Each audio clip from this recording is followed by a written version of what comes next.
Okay, magandang araw Pilipinas. Sa araw pang ito ay pag-uusapan po natin. Ito pong pakiusap o naiisip ni Cayetano. Sabi niya, gusto daw niya makipagpulong, makipag-meeting dito po kay Sherwin Gatchalian na bagong Senate President po ng Senado. Alam niyo mga minamahal ko mga kababayan, ako wala akong tiwala at alam ko na kung anong mangyayari dito sa sinasabi po ni Alan Cayetano.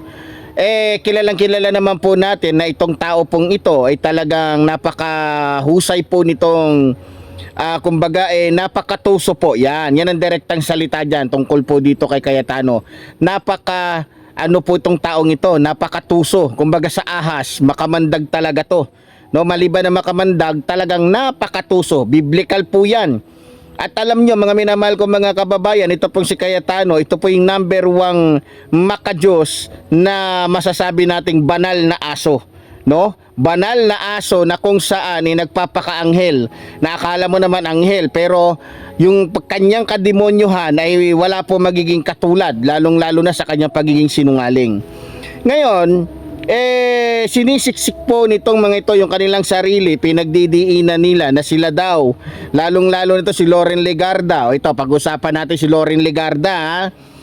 Alam naman natin mga kababayan na sa tagal-tagal ni Loren Legarda sa pagiging senador, never po yan humawak ng kahit ng pagiging Blue Ribbon Committee Chairman o ng kahit anuman na posisyon.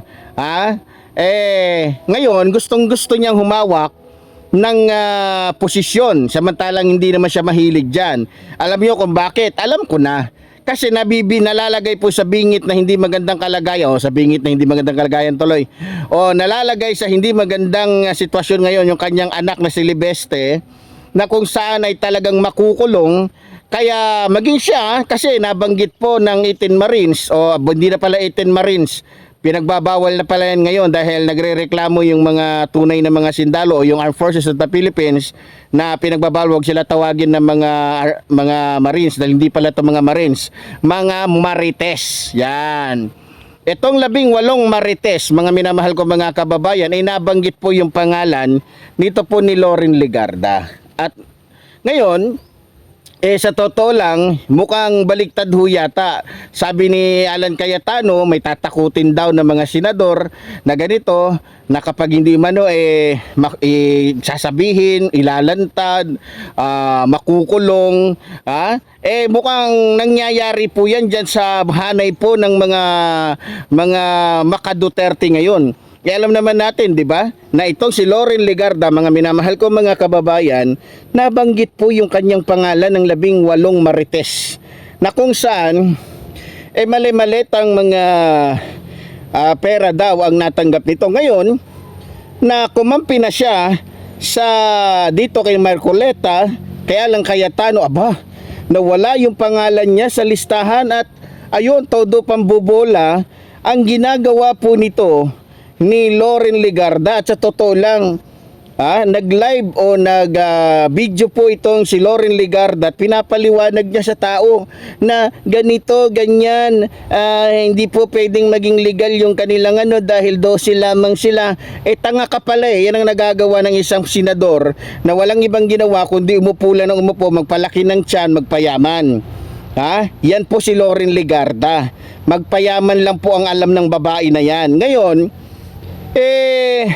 alam naman po niya sa sarili niya na legal yon, lalong-lalo na yung Integrated Bar Association. Kung hindi ako nagkakamali, yung mga bihasa, yung mga veteranong mga senador, kagaya ng mga senador na naging Senate President din dyan sa Senado, ang kanilang sinasabi iisa po, lalong-lalo na sinasangayunan po ng ating Pangulo o ng Malacanang, at kinikilala yung pagiging Senate President ngayon ni Wen Gatchalian.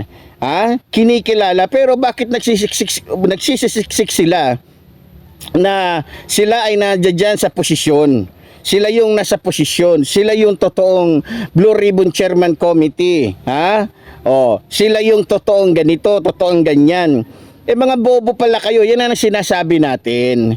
Ngayon nakikipag-agawan na kayo sa kapangyarihan dahil malapit na impeachment trial laban kay Vice President Sara Duterte. Alam naman namin kung anong dahilan ninyo, kung bakit gusto nyong maging o kayo yung manguna, kayo yung maghari dyan sa Senado dahil may isang babae na mai-impeach, isang Vice President na kung saan ay kauri ninyo, isang magnanakaw, isang bulastog, isang sinungaling, higit sa lahat, isang babaeng gastosera at walang pakialam at walang pakinabang sa bansang ito, na kung saan ginagamit lamang yung pera ng taong bayan sa paggagala, no, sa paglulustay ng pera ng taong bayan, habang ang taong bayan ay naghihirap, siya naman lustay ng lustay, kaya nga binasagan na inday lustay, dahil walang ibang ginawa kundi maglustay, dahil yun lang yung alam niya. Siguro yun ang alam niya dahil siguro nasanay siya nung siya ay mayor pa ng Davao City, na iniisip niya ang mandato niya talaga ay magnakaw at magnakaw, mangulimbat at mangulimbat lang ng pera ng taong bayan. Pero ngayon, isa lang sasabihin ko. Dito po kay Alan Cayetano, kay Loren Legarda at sa iba pa, huwag nyo nang ipagsiksikan pa ang sarili ninyo. Sinusuka na kayo ng taong bayan.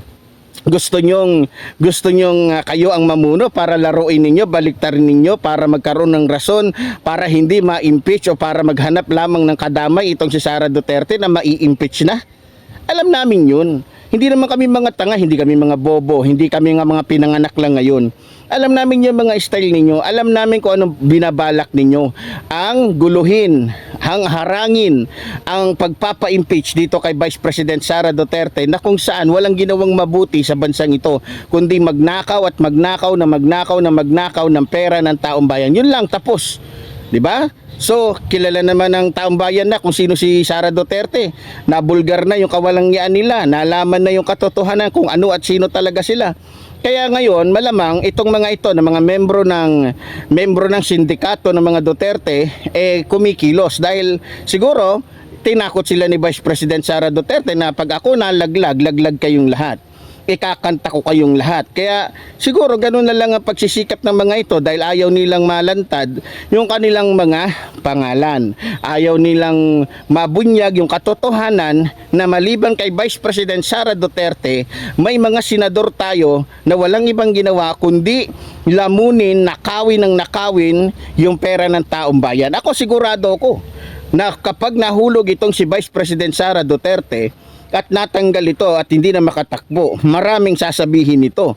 Yan ang abangan natin. Dapat talaga matuloy yung impeachment laban dito kay Vice President Sara Duterte para mas malaman ng taong bayan kung sino-sino yung mga kasabwat niya na nagnanakaw ng bilyon-bilyon, daan-daang milyon ng pera ng taong bayan. Alam niyo ba, maganda nga kung ma-impeach si Vice President Sara Duterte kasi tulad ng sinabi ko, baka meron tayo diyang hindi pa nalalaman na malalaman natin bandang huli. Dahil siyempre, kilala naman natin itong si Vice President Sara Duterte. Hindi naman to papayag na siya lang ang magdusa o siya lang ang maparusahan o siya lang ang malagay sa alanganin. Mandadamay talaga to. At natitiyak ko, malamang, kaya kumikilos itong si Cayetano, si Pia Cayetano, kumikilos itong si Loren Legarda dahil malamang may sikreto ito na hindi natin alam, na ang nakakaalam lang ay si Vice President Sara Duterte.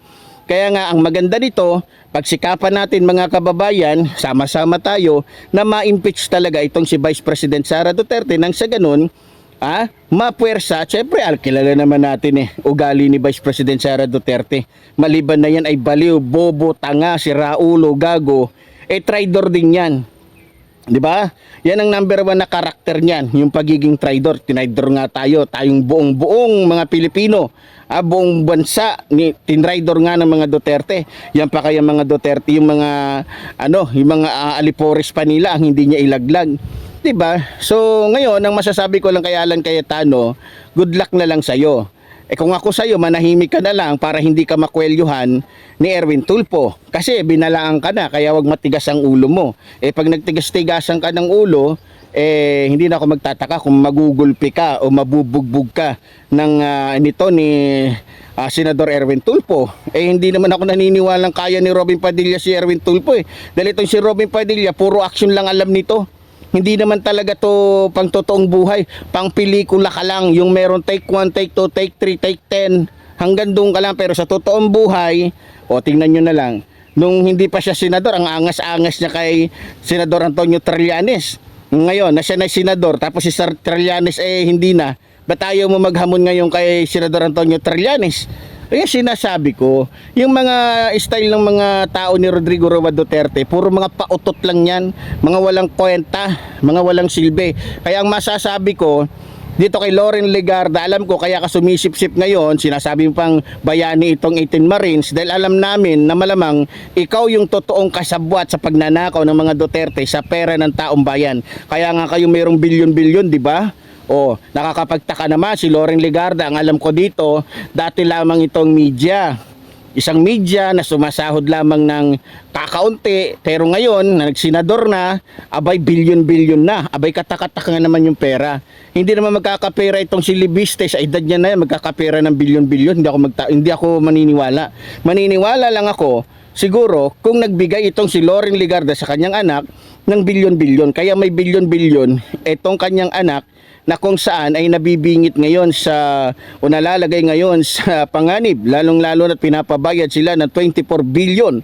O, malamang siguro yan ang pinangako ni Vice President Sara Duterte kay Loren, makisama ka lang, sumama ka lang, ipaglaban mo ko, o sumama ka kanila Cayetano, guluhin ninyo, ako na bahala doon sa kaso ng anak mo diyan kay Congressman Libeste, na kung saan katulad din ng isang miyaw-miyaw dyan na isip bata.